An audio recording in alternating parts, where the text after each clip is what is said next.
अब स्वाहा, स्वधा और दक्षिणा, इस पर में हम विचार करते हैं। ये भी तीनों शक्तियां हैं।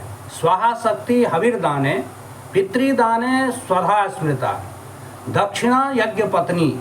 यानी कहने का आशय है कि यज्ञ जो है, कोई भी यज्ञ से तात्पर्य है कि किसी प्रकार का भी यज्ञ हो, सभी यज्ञ के अंतर्गत आता है। चाहे वो सत्यनारायण पूजन हो, चाहे नाम संकीर्तन हो, सभी यज्ञ के अंतर्गत आता है। तो यज्ञ की जो शक्ति है वो है दक्षिणा। जब तक हम किसी भी यज्ञ में दक्षिणा नहीं देते हैं तो यज्ञ पूर्ण नहीं होता है। तो इसलिए दक्षिणा शक्ति का महत्व है, दक्षिणा भी जगदम्बा है। और उससे पहले हम चर्चा करेंगे कि जब देवता लोग यज्ञ का सृष्टि हुई, यज्ञ का सृजन हुआ और देव लोगों को लिए जो है हविष्यान्न प्रदान करते थे होता, लोग देवताओं को प्राप्त नहीं होता था। सभी लोग ब्रह्मा जी के पास गए और उसके बाद जो है स्वाहा शक्ति जो है उनको निवेदन किया गया। तो इसलिए आप किसी भी मंत्र के अंत में जब तक स्वाहा को नहीं जोड़ेंगे तब तक वह जो है शक्ति, स्वाहा शक्ति जो है तद देवता को वह हविष्यान्न नहीं प्राप्त करा सकती है। इसलिए स्वाहा जो है सो शक्ति हुई, उस शक्ति को देवी है, शक्ति है, और उसी के कृपा से सभी देवताओं को हविष्यान्न मिलता है जो यज्ञ में हम लोग आहुति देते हैं। तो इसीलिए सभी मंत्र के अंत में स्वाहा लगाया जाता है। इसी प्रकार पितृदाने माने पितृकर्म में हम जब तक स्वधा का प्रयोग नहीं करेंगे, स्वधा शक्ति है पितृकर्म का, तो तब तक जो है उनको पितरगण को प्राप्त नहीं होता है। तो स्वाहा का भी बहुत महत्व है और स्वधा का भी बहुत महत्व है। तो क्योंकि हव्येन तर्पिता देवा कव्येन पितरस्तथा, हव्य के द्वारा देवता और कव्य के द्वारा पितर को तृप्त करना सभी के लिए आवश्यक होता है। तो हमको जब हव्य के द्वारा देवता को तृप्त करने के लिए हमको जगदम्बा स्वाहा, जगदम्बा की उपासना आवश्यक होता है, उसमें उनकी भूमिका जो है महत्वपूर्ण है। उसी तरह पितृदान है, पितृकर्म में जो है स्वधा शक्ति जो है जगदम्बा, उनका जो है महत्वपूर्ण भूमिका होता है। इतना ही नहीं, स्वधा के विषय में कहा गया है कि आप यदि श्राद्ध के समय में स्वधा केवल स्वधा का स्मरण कर लें तो पर भी आपको जो है पितर संतुष्ट हो जाते हैं। इतना नहीं, ज़्यादा यदि आप नहीं कर पाते हैं तो स्वधा स्वधित्येवं 3 बार स्वधा कर दीजिए तो श्राद्ध करने का फल मिल जाता है पितृपक्ष आदि में। तो इस प्रकार स्वधा का विशेषण है। और दक्षिणा जो है सबका मूल है, चाहे वो हव्य कर्म हो यानी देव कर्म हो या पितृकर्म हो, सब में दक्षिणा आवश्यक है। दक्षिणा हम जब तक नहीं करते हैं तब तक कर्म पूर्ण नहीं होता है। जैसा कि कहा गया है, यज्ञस्य दक्षिणां प्राप्य पुत्रम च फलदायकम फलो ददो च सर्वेभ्यः कर्मिणाम चैव नारद। कहते हैं हे नारद, जब यज्ञ पुरुष को दक्षिणा पत्नी मिली माने शक्ति मिली, तदा देवादयः तुष्टा परिपूर्ण मनोरथा, तब सभी देवता लोग परिपूर्ण मनोरथ वाले हो गए, तुष्ट हो गए। स्वस्थाने ते ययु सर्वे धर्म वक्त्रादिदम श्रुतम श्रुत्वा कर्म च कर्ता च, इसलिए कृत्वा कर्म च कर्ता च तूर्णम दद्यात् च दक्षिणम तत्क्षणम फलमाप्नोति वेदे रूप्तमिदं मुने। क्योंकि हे मुने, वेद में कहा गया है कि कर्म कृत्वा, आप कर्म किए और कर्ता जो है तूर्णम दद्यात् च दक्षिणाम, तुरंत ही दक्षिणा प्रदान कर दें, दक्षिणा दे दें। तत्क्षणम फलमाप्नोति, तब तो उसी समय फल मिल जाता है, ऐसा वेद में कहा गया है। और कर्मी कर्मणि पूर्णे च तत्क्षणम यदि दक्षिणाम न दद्यात् ब्राह्मणेभ्यश्च दैवेनाज्ञानतो अथवा, और कर्मी माने कर्म करने वाला व्यक्ति जो है कर्ता, वह कर्म के पूर्ण होने पर तत्क्षण यदि दक्षिणा नहीं देता है तब चाहे वो दैवे न मतलब दौर्भाग्यवशात, अज्ञानता यानी अज्ञानता वशात, अथवा तो उसको या तो अज्ञानता वस्तु तत्क्षण नहीं देता है या दैव योग वशात वह तत्क्षण दक्षिणा नहीं देता है, तो उससे हानि क्या होता है तो बताते हैं, मुहूर्ते समतीते तो द्विगुना सा भवे ध्रुवम। एक मुहूर्त यदि बीतता है यज्ञ का तो वह दक्षिणा दुगुना हो जाता है, जितना होना चाहिए जिस यज्ञ का दक्षिणा उसका दुगुना हो जाता है। एक रात्रि व्यतीते तो दक्षिणा त्रिगुणा भवेत, और एक रात्रि व्यतीत होने पर दक्षिणा त्रिगुणा हो जाता है, तीन गुना। त्रिरात्रे तत्क्षत गुना, 3 रात बीतने पर 100 गुना अधिक बढ़ जाता है। सप्ताहे द्विगुना तथा, और 1 सप्ताह बीतने पर उसके दुगुन हो जाता है। मासी लक्ष गुना प्रोक्ता, 1 महीना बीतने पर 1,00,000 गुना अधिक बढ़ जाता है। ब्राह्मणा नाम च वर्धते संवत्सरे व्यतीते तु 7 त्रिकोटि गुना भवेत, और 1 साल बीत जाने पर वह त्रिकोटि गुना भवेत, 3 करोड़ गुना अधिक हो जाता है। कर्म तद यजमानानां सर्वं वै निष्फलं भवेत्, और उस यजमान का जो कर्म है वह निष्फल हो जाता है। सच ब्रह्मस्वहारी च न कर्मारहो शुचिर नरः।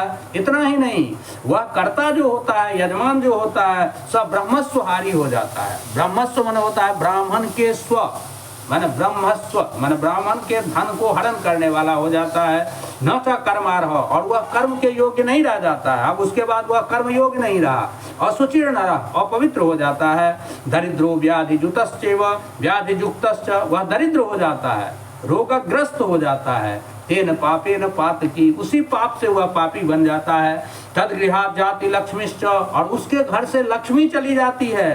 शापम दत्वा सुदारुणम, सुदारुण सुदारुण श्राप दे करके लक्ष्मी उसके घर से चली जाती है।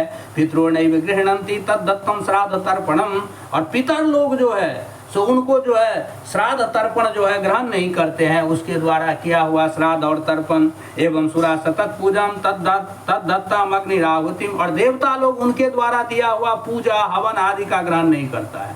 तो दत्तम न दीयते दानम गृहीता नैव याचते, और जो दान दिया है वह दान करके यदि देता नहीं है और ग्रहीता जो है वो मांगता नहीं है, तब क्या होता है, उभौ तो नरके यातस, तो दोनों को नरक प्राप्ति होता है। यानी किसी कारणवशात यदि यजमान दान करके आपको नहीं दे तो आपको मांगना चाहिए।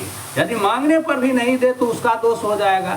लेकिन जो दाता देता नहीं है और मांगने वाला मांगता नहीं है, तो उभौ तो नरके यातस छिन्न रज्जो यथा घटः, तो कहते हैं वो दोनों जो है सो नरक जाता है। उसी प्रकार जैसे डोरी में बांध करके जब हम कुएं से पानी खींचते हैं और रज्जू टूट जाए, डोरी टूट जाता है तो बाल्टी चला जाता है कूप में यानी कुएं में, उसी तरह नार्पयेद यजमानश्चेद याजितश्चापि दक्षिणा, जो यजमान याजित को दक्षिणा नहीं देता है, भवेद ब्रह्मस्वापहारी च कुंभी पाकम रजेत ध्रुवम, वह ब्रह्मस्वहारी तो होता ही है, ब्राह्मण के धन को हरण करने वाला, और कुंभी पाक नरक हो जाता है। वर्ष लक्षम बसे तत्र यमदूतेन ताड़ितः, वो 1 लाख वर्ष तक उस नरक में रहता है यमदूत के द्वारा ताड़ित होते हुए। ततो भवेद स चांडालो, उसके बाद वह इस पृथ्वी पर आता है चांडाल योनि में, व्याधि युक्तो और रोगग्रस्त होता है, और दरिद्र का और दरिद्र होता है। पातियत पुरुषान सप्त, वह अपने 7 पुरुष को गिरा देता है, पतित कर देता है। पूर्वांश सप्त जन्मतः, अपने जन्म से 7 पुरुष तक को वह गिरा देता है।